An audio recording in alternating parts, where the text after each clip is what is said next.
नमस्कार दोस्तों, स्वागत है आप सभी का आपके अपने YouTube चैनल श्री शिवाय में। दोस्तों, कहते हैं ना कि सब्र का फल बड़ा मीठा होता है और मिलता जरूर है। मंगल अपने कर्तव्य निष्ठा और जिम्मेदारियों को समझते हुए ठीक 7 जून को मंगल अपने मोर्चे को संभालने की स्थिति पर मौजूद रहेंगे, जबकि इनका साथ प्रदान करेंगे केतु। एक साथ दोनों ग्रह रहेंगे। मंगल को हम सेना अध्यक्ष कहते हैं तो केतु को हम सिपाही कहते हैं। दोनों ग्रह एक साथ रहेंगे कुंभ राशि के 7वें भाव पर। अब तक पिछले 7 महीनों से मंगल नीच अवस्था पर आ गए थे और वो भी कहीं और नहीं बल्कि आपके जॉब के घर पर यानी 6ठे भाव पर। अब यहाँ पर आकर कुछ नेगेटिव परिणाम हमको देखने को मिले थे, लेकिन अब पॉजिटिव सिचुएशन आ चुकी है।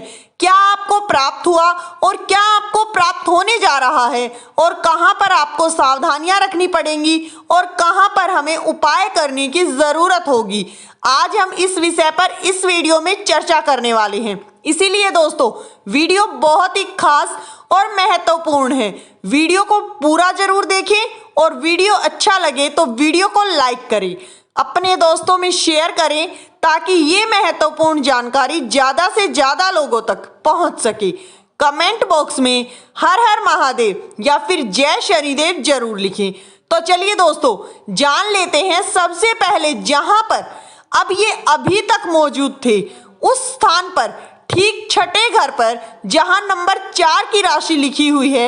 ये चंद्रमा की राशि है, जल तत्व की राशि है और मंगल स्वयं अग्नि तत्व के ग्रह हैं।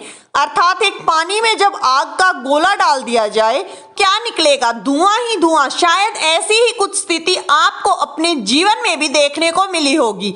6ठा घर जॉब का घर होता है। मंगल वहीं पर नीच के थे। नौकरी को लेकर के, अपने कार्य क्षेत्र को लेकर के अशांतियों का, मुश्किलों का यदि आपने सामना किया है तो वहां पर एक विराम की स्थिति इस मंगल के गोचर के प्रभाव से निकल कर सामने आने वाली है। क्योंकि दोस्तों, ये 6ठे भाव पर थे, कर्ज के कारक माने गए हैं, लोन के कारक माने गए हैं। पिछले 7 महीनों में हमने ये स्थिति भी देखी होगी। जो 6ठा भाव है वो अनायासी हमारे स्वास्थ्य की बड़ी एंजाइटी, डिप्रेशन, इन सब को हमने अपने जीवन में देखा है। तो एक अच्छे पोजीशन पर मंगल अब आ रहे हैं। अब ये जो प्रवेश करेंगे 7 जून को स्वयं सूर्य की राशि पर। सूर्य को हम अग्नि तत्व का ग्रह कहते हैं और सिंह राशि अग्नि तत्व की राशि है और मंगल स्वयं अग्नि तत्व के ग्रह होते हैं। इस हिसाब से अब ये जो काम करेंगे उनको वो कॉन्फिडेंस रहेगा कि मैं अपने घर पर मौजूद हूँ। मंगल के पास कुल 3 दृष्टियां होती हैं। उस हिसाब से जो पहली दृष्टि ये प्रदान करेंगे 8 नंबर की राशि के स्थान पर, उस स्थान पर ये अपनी पहली दृष्टि देंगे। और ये बात ध्यान दीजिएगा कि ये जो 8 नंबर की राशि है मंगल का स्वयं का घर है, इसलिए करियर के स्थान पर मंगल की दृष्टि का पड़ना कार्य क्षेत्र की अनुकूलता के लिए एक सबसे बड़ा शुभ संकेत है।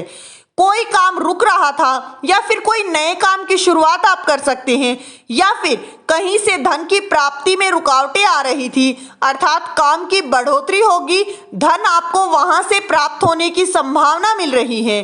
कुल मिलाकर कैरियर के लिए उनकी पहली दृष्टि बहुत ही पॉजिटिव रहने वाली है। जी हाँ, पिछले 7 महीनों से जो रुके हुए काम थे अब वो रुकावटें दूर होंगी और मंगल स्वयं सेनापति की भांति उस भाव पर दृष्टि प्रदान कर रहे हैं। दूसरी दृष्टि, ये दृष्टि आम दृष्टि होती है जो सभी ग्रहों के पास मौजूद होती है, वो है इनकी 7वीं दृष्टि। 7वीं दृष्टि से ये आपकी अपनी राशि को देखेंगे, जिसके कारण अगर आपके स्वास्थ्य में कोई नरम गरम चल रहा है या कोई परेशानी चल आ रही है तो मंगल को शक्ति कहा गया है।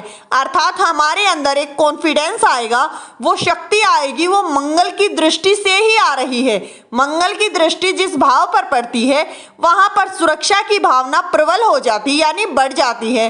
अर्थात हम इस समय पर सुरक्षित महसूस करते हैं। जी हाँ, हमने अपने हर कार्य को फुल कॉन्फिडेंस के साथ कर पाते हैं। अपने कर्म क्षेत्र पर भी एक बड़े बड़े लाभ का अवसर हमको निकाल कर सामने लेकर आता है। अब इनके पास जो अगली दृष्टि है वो है 8वीं दृष्टि। किसी भी अन्य ग्रहों के पास ये दृष्टि नहीं है जो मंगल की 8वीं दृष्टि है।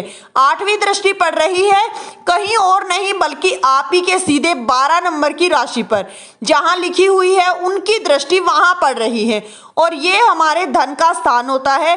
अब यहाँ 12 नंबर की राशि के स्वामी बनते हैं गुरु। ध्यान रखिएगा, गुरु और मंगल दोनों का कॉम्बिनेशन बहुत शुभ माना गया है, इसलिए इनके द्वितीय भाव पर दृष्टि का होना कोई ढंग से रुके हुए काम, कोई नया काम हम जोड़ सकते हैं, अर्थात धन की प्रबलता के लिए मंगल का साहस होना आवश्यक है। और जो हमको इस समय पर प्राप्त होने जा रहा है, द्वितीय भाव पर हमारे कुटुंब का भाव होता है। उनके लिए कोई बेहतर करना, उनके जीवन में कुछ बेहतर सुधार लाना, मंगल की दृष्टि अर्थात आप अपनी एनर्जी धन प्राप्ति के लिए और अपने कुटुंब के लिए आप लगा पाते हैं। अब कहां पर हमको प्रॉब्लम भी देगा तो ध्यान रखिए, मंगल और केतु दोनों ही सप्तम भाव पर मौजूद रहेंगे। ज्योतिष में माना गया है दोस्तों कि मंगल और केतु दोनों का मिलन जब होता है तो अंगकारक योग की प्राप्ति होती है। अब वही योग हमको सप्तम भाव पर मिला रहा है, इसलिए दाम्पत्य जीवन पर ध्यान दीजिएगा। कोई तनाव की स्थिति उत्पन्न हो सकती है, इस पर हमको ध्यान रखना है। भाई हमको किसी भी कारण से अपने जीवन साथी या प्रेमी के साथ इस तरह की स्थिति उत्पन्न नहीं कर रही है कि जिससे वो तनाव में आए, अन्यथा जो शुभ परिणाम इनके आपको मिलने वाले हैं उसमें कमी आ सकती है। इस बात को ध्यान में रखिएगा कि सप्तम भाव आपके मित्रों का होता है, मित्रों के सपोर्ट के लिए तो अच्छा होगा। अब दूसरी बात को ध्यान से समझिएगा दोस्तों, अब कौन से उपाय आपको करने चाहिए जिससे जो है उसके धन लाभ की स्थिति जो है वो आपकी कॉन्फिडेंस से भी वृद्धि हो, यानी ज्यादा मिले। ध्यान दीजिएगा दोस्तों, मंगल के लिए कहा गया है कि हनुमान चालीसा का पाठ करना कभी मत भूलिएगा, किसी मंत्र का जाप करना, वो हमारी रक्षा करते हैं। सुंदरकांड का पाठ करना, ओम हंग हनुमते नमः मंत्र का जाप करना, इसी के साथ दोस्तों ओम भंग भमाय नमः, इनमें से कोई भी मंत्र आप जाप कर सकते हैं। मंगल की सुरक्षात्मक दृष्टिकोण से आपको सपोर्ट मिलेगा। दूसरा एक तार्किक उपाय है, ध्यान दीजिएगा, केतु को हम एक रूट से जोड़ते हैं, यानी कि एक जड़ से जोड़ते हैं। केतु को वहीं पर मंगल को भूमि पुत्र कहा गया है, इसलिए आपसे हो पाए तो एक पौधा इस समय जरूर लगाइए, नहीं बन पाए तो जो पौधे हैं उनका संरक्षण कीजिए, ख्याल रखिए, मतलब उन पर जल पान कीजिए। गर्मी के दिन चल रहे हैं, उनको कोशिश किए करें कि निश्चय ही ये जो कॉम्बिनेशन बन रहा है इस टाइम पर हमारा जीवन पोषित होगा और हम अपनी उन्नति के मार्ग पर अग्रसर होंगे। उम्मीद है दोस्तों आप सभी को हमारे द्वारा दी गई ये जानकारी अच्छी लगी होगी। अगर वीडियो अच्छा लगा हो तो वीडियो को एक प्यारा सा लाइक जरूर करें। चैनल पर पहली बार आए हैं तो चैनल को सब्सक्राइब कर ले। वीडियो किसी प्रकार का कोई दावा नहीं करता है, वीडियो का उद्देश्य मात्र और मात्र आपको अच्छी सलाह देना है। मिलते हैं नई वीडियो में, धन्यवाद।